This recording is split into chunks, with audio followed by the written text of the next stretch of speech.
What's up, YouTube world? Been wanting to shoot this video for a minute.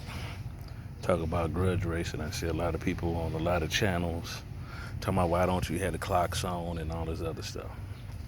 All right, let me explain to those, and I wish you would share this too, with people who don't know what grudge racing is.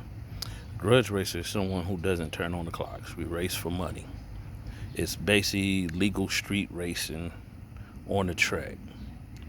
We don't do no prep when we grudge race. Well, you got some guys who do, but majority of the grudge racers race head up, and we race for different amounts of pots. Pots can be anywhere from a hamburger up to $200,000 or more. It depends on who the car is and who the person is, and so forth on how far the bets go up. Reason why you see a lot of arguing is basically to get into the driver's head. It's basically just mental warfare. Trying to get that person to make a mistake that they normally wouldn't make, or take a bet they wouldn't take, saying I give you the back tire and the leave, or you get everything in drag racing and so forth. No, we do not show our motors. No, we do not tell what's under the hood. It's basically, if I feel I can sit next to you or get down with you, I will do so. If I feel I need a car or two, I'm my ass. That's basic grudge racing. If you want to see clocks on, go to an NHRA event if that's what you want to see, or go to a Ducks race, which he does have time events, plus no time events. Grudge racers it's a grimy world. It's just like I said, it's basically street racing taken to the track, and it's not for the faint of hearts. Some of the conversation is not for children or for older people. It is harsh language. If that's something you're not into, hey, we understand that, and go to, like I said, you don't have to come to the event. It just no one's forcing you to show up to an event. No one's forcing you to watch our event or listen to what we say, what we have to say to each other at an event or on the street.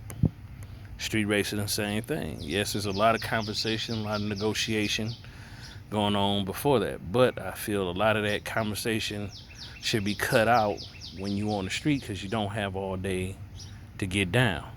If you talk 4-5 hours on the computer, you talk another 3-4 hours on the phone, then you get to the place you're gonna race at, then you want to sit there and talk all day. Cut that out. We too old for that. You already knew what you was doing before you got down there.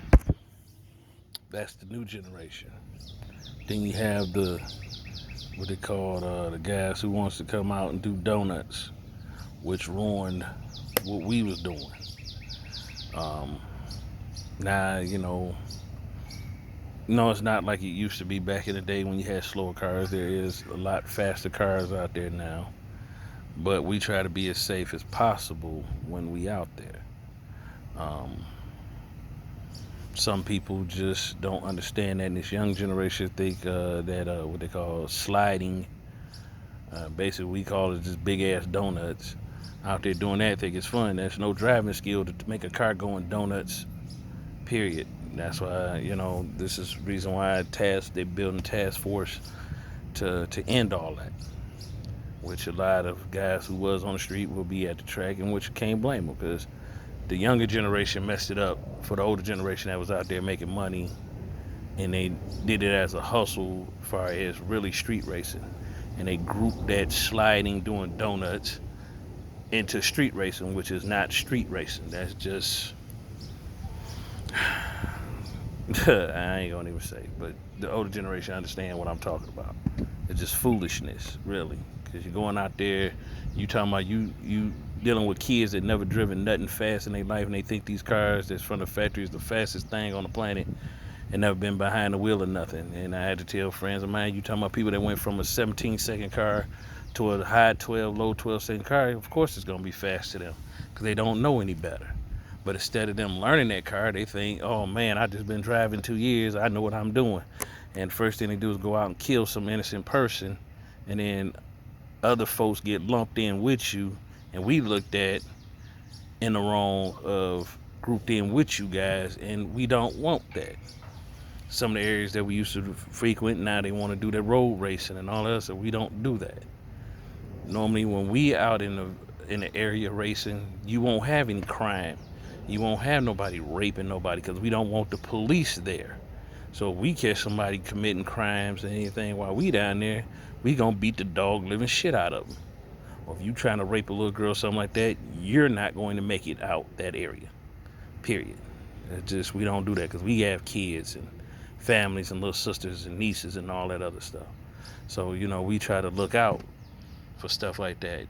But it's the younger generation who mess it up for the older generation. But back to the grudge racing. Like I said, grudge racing is not for everybody type race. It's not for everybody. Everybody, you see a lot on John Doc and Turbo John's page, and quite a few Malcolm 2000 page and J-Bo page. You see a lot of people complaining, why don't they have the clocks on? You can tell those people don't know anything about racing, and I'm glad y'all trying to learn about racing, but learn about grudge racing if you don't watch it. Ask why they don't have clocks on. Majority of the time, most of the people that be at the track, that be hustling, basically know what everybody run anyway. So yeah, sometimes I feel, what's the point having clocks off since some people know, but you got some people that don't know cars, new cars coming out, new people coming out, whatever, and it's a hustle. That's basically what it is. If you're not in the hustle, hey, we understand that, but stay in your lane. Just like I don't run clock cars and nothing like that. I'm not gonna race a clock car. If you turn on the clock, I am not gonna race you. That's just my thing. I mean, teach his own, and I see a lot of clock cars trying to come into grudge racing world. It is nothing towards their camp, but it's towards you ruining our hustle. And it's happened to somebody that a lot of us grudge racers know. I'm not gonna say his name, but the people that was racing end up racing them, and he lost by a fender. And they go next week and turn on the clocks with the same car. Now I don't care if you claim you changed the motor or not. You still ran a time with that car, and if this car only lost by a bumper, basically it gauged on how fast the other car was, so it messed up his hustle.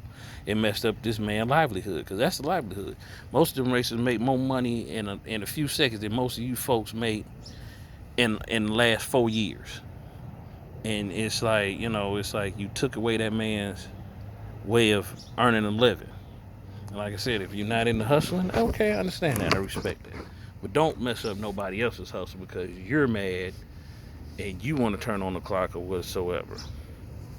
Don't ruin another man's job. It's like somebody come to your job, mess up your job, and take your livelihood away from you. You don't want that to happen to you. So why are you gonna take somebody else's hustle? If you don't like their hustle, hey, move on. I don't deal with drugs and nothing like that. I'm not gonna go kicking in drug dealer doors talking about, hey, I don't like what you do. That's on that person.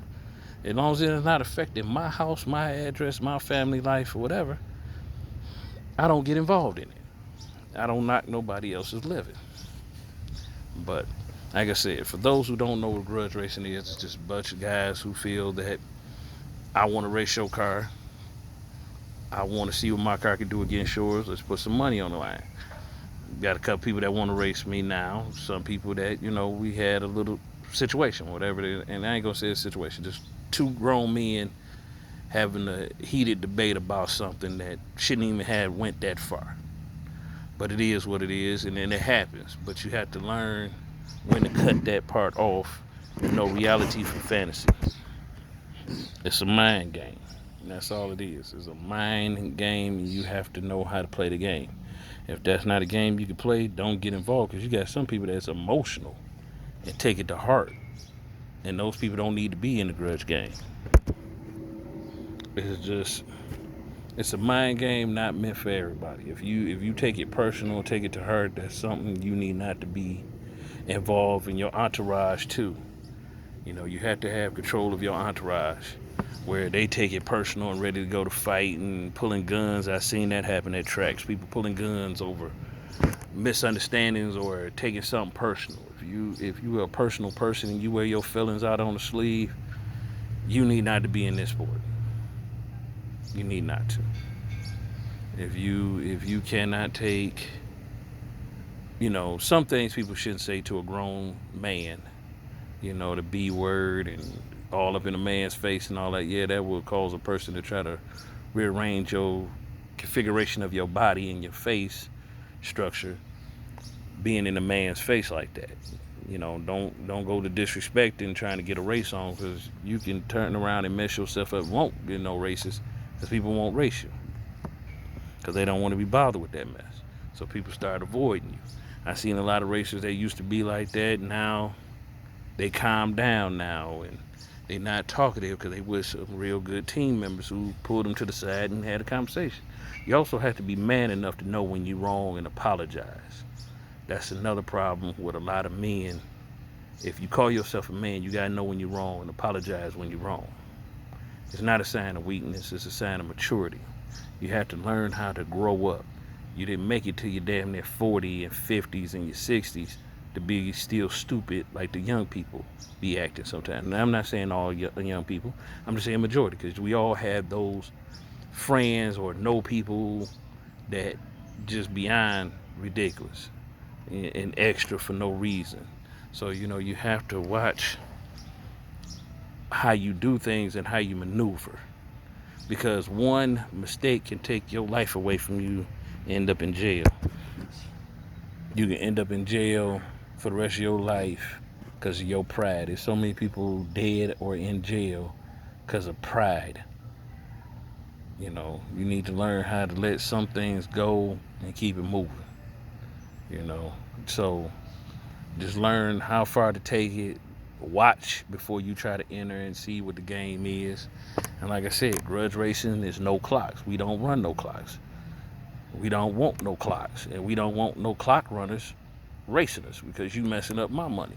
Because you first, and a lot of them I seen run back and tell everybody, well, I ran a 1050, so I know he beat me by a car, so I know he got to run a 1045 or 1040. And it's like, come on, man, why you messing up my man money? Why? Because you mad because you lost? I mean, move on. If you can't take an L, especially in drag racing, if you are not prepared to lose, leave your sore ass in your car at home, because you're not going to win every damn race you enter. You're not. You're going to lose. So, with that being said, share this with folks, put them up on game, explain to people that don't know anything about grudge racing. If you're a grudge racer, explain to them, no, we don't do clocks. This is why we don't do clocks. Let them understand that. And if they don't get it, hey, you can lead horse to water, but you can't make them drink. I'm out.